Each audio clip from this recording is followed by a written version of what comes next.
Hello guys, welcome to the channel. और आज हम समझेंगे फिग्मा के अंदर लेयर्स होती क्या हैं और लेयर्स को कैसे ऑर्गेनाइज किया जाता है। तो चलिए समझते हैं लेयर्स के कॉन्सेप्ट को।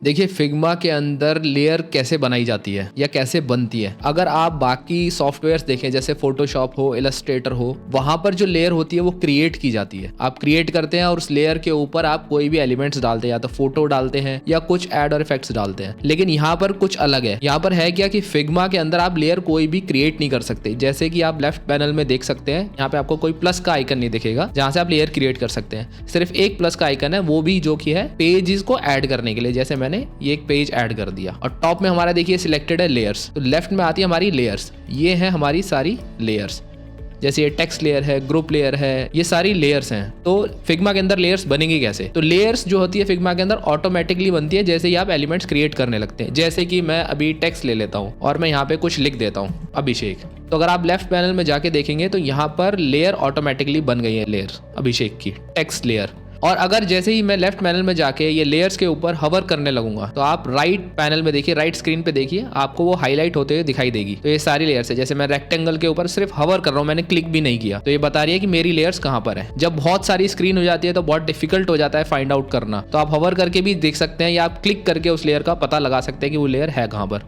अब मैं इसमें से किसी लेयर पे क्लिक करता हूँ, जैसे मैं अभिषेक की लेयर पे क्लिक करता हूँ, तो अब ये राइट में आप देखेंगे ये लेयर मेरी क्लिक हो गई। मैं के शॉर्टकट दबाता हूँ तो मैं इसको स्केल भी कर सकता हूँ, जैसे हमने लास्ट के सेशन में किया था या लास्ट चैप्टर में किया था। ये हमने स्केल कर दी, तो ये हमारा थोड़ा रिवीजन हो गया पीछे का। एक चीज और देखने वाली बात है, यहाँ पर जो लेयर्स हैं, ये जो हमारा ब्लैक स्पेस आपको जो दिख रहा है, ये होता है हमारा कैनवस। इसके ऊपर है हमारा, फिर ये कैनवस के अंदर हमने फ्रेम बनाया है और फ्रेम के अंदर से हमारी ये सारी लेयर्स। तो ये जो लेयर्स है अभी हमारे फ्रेम के अंदर है, जो फ्रेम हमारा अभी कैनवस के ऊपर है। अब मान लीजिए मैं इसमें से किसी भी लेयर को, जैसे ये मेरी फोटो है, मैं इसको ड्रैग करता हूं और इसको ड्रैग करके, अभी मेरी ये फ्रेम के अंदर है लेकिन अभी ये फ्रेम के बाहर आ गई, मैंने इसको बाहर ड्रॉप कर दिया। तो अब ये लेयर जो है मेरी, ये फ्रेम के बाहर आ चुकी है, अभी ये कैनवस पे है। तो लेफ्ट पैनल में हम जाके देखेंगे ये लेयर कहां पर आ गई। लेफ्ट पैनल में अगर इसको हम लेयर को क्लिक करते हैं, इस फोटो को क्लिक करते हैं, तो हमें पता चल जाएगा लेयर कहां पर है। तो लेयर है हमारी ये रेक्टेंगल, ये हमारी फ्रेम से बाहर आ चुकी है। अब मैं फ्रेम को क्लोज करता हूं तो आपको देख रहे हैं कैनवस पे आ चुकी है लेयर। तो अगर मैं फ्रेम को क्लिक करके ड्रैग करूंगा तो सिर्फ फ्रेम के अंदर के सारे एलिमेंट्स मेरे मूव करेंगे। ये जो लेयर है जो हमारी कैनवस पे, ये मूव नहीं करेगी। इसको अगर मुझे मूव कराना है तो इसके लिए क्या करना पड़ेगा, इसको मैं क्लिक और ड्रैग करके